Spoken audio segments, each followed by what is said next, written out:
I'm Peter Kernahan from Marling School. I'm here with Martin Wood from the University of Gloucestershire. We're talking about Buddhism, and we've covered a lot in these videos. If you look at some of the previous videos, we've looked at the life of the Buddha, his teachings, the Four Noble Truths. We've looked at different traditions, Theravada and Mahayana. And we're now looking at meditation as a key theme in Buddhism. What is meditation? Well, there are all kinds of meditation: zazen, visualization, vipassana, and samadhi. The word for meditation in Pali is the word pavana. And the scholar Thanissaro Bhikkhu says this about it. The Pali term for meditation is pavana, development. It's a shorthand word for the development of skillful qualities in the mind. Pavana is a type of karma, the intentional activity, ultimately leading to the end of karma, but karma nonetheless. So, Keown has told us there's at least two types of meditation within Buddhism. Tell us a little bit about the first and the relationship between the seventh and eighth of the Eightfold Path, Martin. Okay, what we're looking at with the Eightfold Path, and I think one of the important things to understand here is that you have Buddhist practice and you have Buddhist meditation. There is a distinction between the two. However, the practice leading to the cessation of suffering is through the Eightfold Noble Path. The last two aspects of the Eightfold Path are mindfulness, and mindfulness is understood to lead to right concentration, which is basically meditation. What we are attempting to do through this meditation is to, eradicate unwholesome motivations that are going to be leading towards harmful behaviour in general. The mind has to be trained. It has to involve undertakings of various precepts, basis of training. Yes. This is a very important process that leads us into this idea of the first form of meditation we're going to be discussing, which is samatha meditation. Essentially what we're trying to do is to bring around the cleansing of the mind at all levels, the ending of the operation of certain aspects called defilements or kleshas. We're trying to bring an insight, a calm insight, which is the basis of samatha meditation, the first one we're going to talk about. Really, and again, just talking about meditation in general, what we're trying to do is to look into the workings of the mind to overcome these kleshas, the sensual desire, ill will, tiredness, excitement, depression, doubts, for example. And samatha leads us down that path in a way that we're trying to develop equanimity, loving kindness, compassion, sympathetic joy. And quite often that is achieved through the use of breath, through the use of breathing, etc. Well, let me just ask here, but we all breathe, don't we? Of course. And Goldstein in his book says breath is the property not of Buddhists, but of all of us. So if mindfulness is just being aware of your breathing, well, does that mean it's not really very significant at all? What's the point of it as in Buddhism then? The point of the breathing of the samatha meditation is to lead us into a much deeper state of understanding. It is essentially that which is going to open the door. Can I let me tell you another quote from Thanissaro here, maybe on that point. He says this: when you've developed your skills with the first most blatant type of satipatthana, that's breath meditation, you don't have to move far to take on the more subtle ones. Feelings and mind states. The text call these skillful qualities the 7 factors of awakening. The first factor is mindfulness. The second, the analysis of qualities. The ability to distinguish skillful and unskillful qualities of the mind. The third, persistence in abandoning unskillful qualities, and so on until the final state is equanimity. So there, Thanissaro Bhikkhu seems to link as a progression mindfulness through to. Tell us a little about the second form of meditation, insight or vipassana meditation. Vipassana meditation. I beg your pardon. It's analysing the state of calmness. It's analysing the calm mind. But it's also getting you to a deeper meditation which requires a deeper mindfulness, which is an expression which seems to be coming up again and again throughout the actual videos that we've been talking about. The practitioner is attempting to analyse the true makeup of the physical and mental states which they're experiencing, and the environment within which those physical and mental states are arising and ceasing as well. So the most important thing is to take you into an intuitive understanding of exactly what your position is. Now, for example, you may well have a predilection towards happiness. Yeah. Vipassana meditation would encourage you to perhaps focus on something which would lead you into a more into a less excited, happy state. It may well encourage you to meditate, for example, upon a corpse, Yes. a rotting corpse. If one happens to have an overexcited sexual libido, for example, one may meditate on the nature of the opposite sex. I've got a very straight face as I'm listening to you on this. I've not tried it myself. To see a member of the opposite sex as they really are, their component makeups, the viscera. So there's the these intestines, objects of meditation. It brings you away from the. I think what it's tempted to do is bring it into a more middling position. Yes. And to really focus and to analyse your situation. So is it a sudden thing? Is it a gradual process? There is a sort of slight difference of understanding there. How do Theravadins understand it as a sudden process? So, or a sudden event, as it were, an aha moment?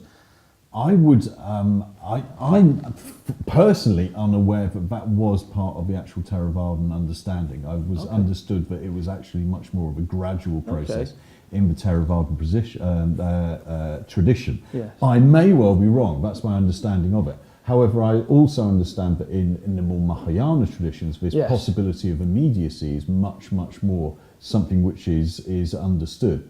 For example, in the Zen tradition. The passing on of, or rather, it's rather like getting a joke. Yes. In the Zen tradition, the use of koans, the use of riddles, the use of these meditative techniques bring around a sudden understanding. Now I get it. Let me just point out here. This is the Heart Sutra, or the Great Heart of Transcendent Wisdom Sutra. Form is emptiness. Emptiness is form. No attainment. Nothing to attain. Bodhisattvas take refuge in the Prajna and will live without the walls of the mind. Samatha meditation takes us to the jhanas. Tell us about the four jhanas. Four jhanas. The first is applied thought. Basically what you're doing is projecting your mind onto the object. The second is the examination which leads the mind to remain upon that particular object. Once that's been achieved, the third jhana is a joy which it starts with a kind of warmth and culminates in a bliss which is pervading the entire body. But that's not what you're looking for. You have to take it further. The fourth is a feeling of deep contentment, of tranquil joy. Now that's connected with a one-pointedness of mind, a focus of mind, like it's almost like, you've got a lake which is entirely still, and you're so one-pointed that even the smallest insect would register on the surface of that lake. It's that one-pointedness, a unification of mind and object. And then that leads us into Vipassana. So you can move from concentrating on breath to concentrating on your states of mind. Yeah. Let me quote Thanissaro here again. He says, when you've developed your skills with the first most blatant type of Satipatha, breath, you don't have to move far to take up to the more subtle ones, feelings and, importantly, mind states. The text call these skillful qualities the 7 factors of awakening. The first factor is mindfulness. The second, analysis of the qualities. We move from the mindfulness to the vipassana. The ability to distinguish skillful from unskillful qualities in the mind. The third is persistence in abandoning the unskillful qualities and fostering skillful ones. The final one is equanimity. Tell us a bit about this second kind of meditation, Vipassana. Vipassana, meditation, intellectual process. It involves a very, very deep analytical thinking. Not only an analysis of the calm state that you're finding yourself in as a result of samatha, but also an analysing of the mind, a deeper kind of meditation. It's form is emptiness, emptiness is form.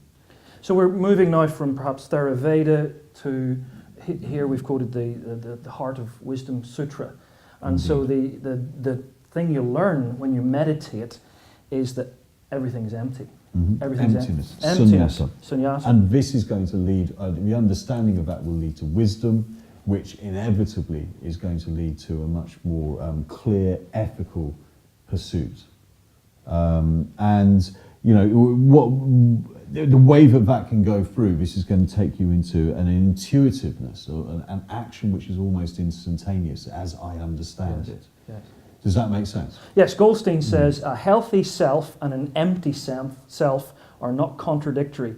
It just appears so because we use the same language to describe two different things. The whole path of meditation is about understanding that self is an unchanging entity, is a fiction, an illusory mental construct. Can you think of within Mahayana ethics, perhaps Japanese, how that's an important focus, perhaps in Japanese ethics, Japanese meditation? The focus on perhaps emptiness, in sunyata. sunyata, perhaps in Zazen, or it is one of the most important aspects of Zazen, is having that intuitive understanding of emptiness. The whole practice is based around emptiness. Yes. The whole practice, I mean, even to the point whereby you have an understanding which is so profoundly deep, but many Zazen, or rather Zen scholars, would walk around quite literally with scrolls with nothing written on them whatsoever. There is nothing to understand. It is the circle. It is emptiness. Therefore, all things are the same. All things are emptiness. It brings around this understanding of unity. As Thich Nhat Hanh says, all things are empty, but all things are full. Yeah. Are full. So, lastly, Tibetan Buddhism, visualization. Well, very interesting. What have you come across in terms of Tibetan practices of meditation? Really important, because if you understand that the Mahayana tradition as a general tradition, if you could speak of it as a general tradition, actually engage themselves in visualization is a very important part. The devotional practice is supposed to be recalling a revered figure, a revered individual, a revered Buddha, but also it's not just a vision. This is the ongoing revelation of Buddhist understanding. This is an ongoing revelation of Buddhist teachings. We bring around a vision of a Buddha, and he's going to teach us something different. This is a big difference between Theravada and Mahayana in a number of respects. Is that the Theravada is almost like almost could be understood as being a sealed understanding of a Buddha's message. Whereas Mahayana is saying, no, it goes beyond. And through visualization, through techniques, you can receive further teachings of a Buddha. But when it comes to tantric visualization in the Tibetan tradition, I mean, we have to understand parental guidance here, perhaps. Yeah, well, no, I'm not going to be going into that. But tantras, just to give an understanding, are a genre of scriptures which come from the 6th century. But after preliminary practices, the tantric practitioner will go through ritual purifications, there'll be chanting of specific syllables, there'll be confessions of sin, there'll be dedication of merit to practice, etc. But the whole point is that there is a culmination, a completion stage with all of this. The practitioner becomes identified with the objects of the actual meditation, of the visualization. The deity. Yeah, the deity, indeed. The practice, and through this, the practitioner is left with an overwhelming sense of unity with that which is being focused upon. That is the deity. Perhaps just to finish with, there might be students might need to understand. There would be some who would be critical of that as a projection of the self. Feuerbach's idea of projection, Freud's idea of wish fulfillment, is the Tibetan Buddhist merely projecting their own wishes, their own ideal self on the sky, or not? Would you say that's just the metaphysical assumption of materialism that Freud and perhaps Feuerbach would have? Perhaps there might be secular forms of Buddhism that would accept that, perhaps not. That's all we got time for. It's been great talking. Thank you very much, Martin. Excellent, thank you.